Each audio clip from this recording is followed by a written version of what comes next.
Si una persona agrede a su pareja o expareja previo cambio registral del sexo, ¿qué pasa? ¿Es violencia de género o no? Para responder a esta pregunta, primero hay que conocer qué es la violencia de género. Esto es lo principal. ¿Existe un delito específico de violencia de género en el Código Penal? La respuesta es que no. No existe un delito llamado violencia de género en nuestro Código Penal. Lo que existe es un conjunto de delitos que, cuando se cometen contra una mujer en el contexto de una relación de pareja o expareja, se castiga de forma más severa. Repito, en el contexto de una relación de pareja o de expareja. Es decir, si un hombre comete un delito contra una mujer que no conoce de absolutamente nada, no se aplicará la agravante de violencia de género. Paréntesis, salvo que este hombre haya cometido este delito básicamente por ser un misógino, o lo que es lo mismo, por odiar a las mujeres. En este caso se aplicará la agravante genérica del artículo 22 del Código Penal. La base legal de la violencia de género está en la Ley Orgánica 1/2024 sobre medidas de protección contra la violencia de género, que establece un marco jurídico especial. Por ejemplo, en un delito de lesiones entre desconocidos se castiga de una manera, pero el mismo delito cometido contra una pareja o expareja mujer tiene una pena más alta. ¿Y cuáles son las agravantes de violencia de género en el Código Penal español? El Código Penal contempla varias agravantes relacionadas con la violencia de género y las más relevantes son las siguientes. 1. La agravante genérica del artículo 22.4 del Código Penal. Este artículo establece que se considera una circunstancia agravante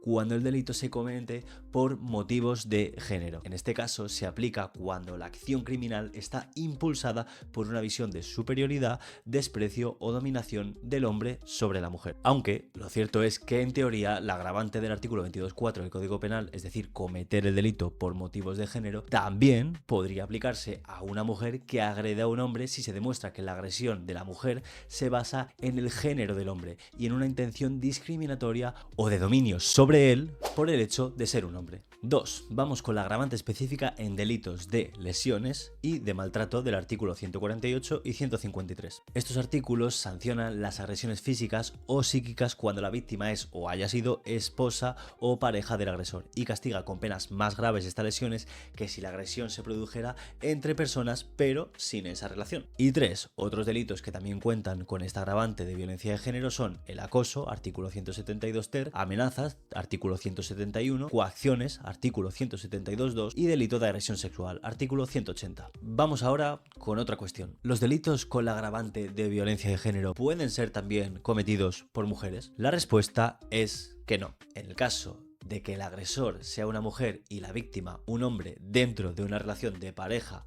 o expareja, no se aplica la agravante de violencia de género. En su lugar, podría aplicarse el delito de violencia doméstica, que se encuentra regulado en el artículo 153.2 del Código Penal, que castiga las agresiones dentro del ámbito familiar, pero sin el componente de género. Vemos, por tanto, cómo las diferencias clave en este tipo de supuestos son dos. Si el agresor es un hombre y la víctima es su pareja o expareja mujer, se aplica violencia de género con penas más graves. Si el agresor es una mujer y la víctima, su pareja o expareja, es un hombre, se considera violencia doméstica, pero sin esta agravante de género. Esto viene a significar que si la agresión ocurre en una pareja del mismo sexo, hombre-hombre o mujer-mujer, tampoco se considera violencia de género, sino violencia doméstica. Conclusiones. No hay un delito único de violencia de género, pero sí que hay un conjunto de delitos agravados cuando el agresor es un hombre y la víctima es una pareja o expareja mujer. Por otro lado, las agravantes buscan sancionar más severamente los crímenes motivados por una relación de dominación o desigualdad de género, como acabamos de ver por lo dispuesto en el Código Penal. Además, los delitos con esta agravante no pueden ser cometidos por mujeres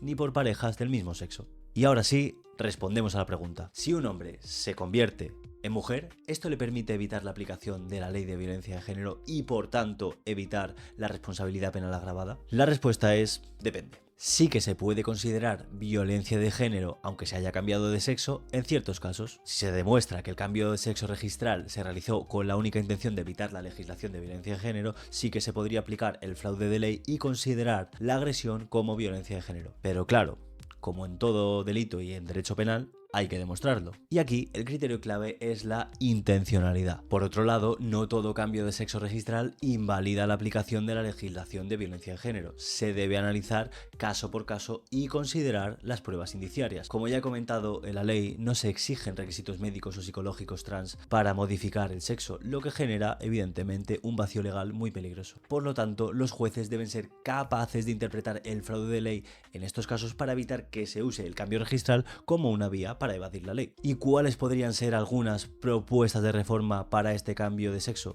Para abordar estos problemas sin restringir indebidamente los derechos de las personas trans, España podría, a mi criterio, considerar la adopción de algunas medidas como pudieran ser las siguientes. Un periodo de reflexión obligatorio, es decir, establecer un plazo de al menos 6 meses entre la solicitud inicial y la ratificación del cambio de sexo legal. 2. Una revisión por parte de un comité independiente, es decir, incluir una pequeña evaluación de alguna manera que garantice que la persona realmente se identifica con el género solicitado y que no está actuando por otros motivos. 3. Limitaciones en la reversibilidad del cambio. ¿Para qué? Para evitar que una persona pueda cambiar de sexo legal repetidamente en cortos periodos de tiempo, como ya ha sucedido en algunos casos documentados, para eludir la aplicación de alguna ley penal. Y 4. Controles en el ámbito penal y deportivo, es decir, implementar regulaciones específicas para evitar que el cambio de sexo legal afecte a la persecución de delitos de violencia de género o genere ventajas competitivas y desleales en el deporte. En conclusión, es evidente que el cambio de sexo legal en España ha sido una conquista de los derechos de las personas trans, pero la falta de controles ha generado evidentemente un problema muy serio. Y este problema es el uso fraudulento de esta ley para evitar responsabilidades penales y, además, o en otros casos, obtener beneficios. La autodeterminación de género es un derecho fundamental.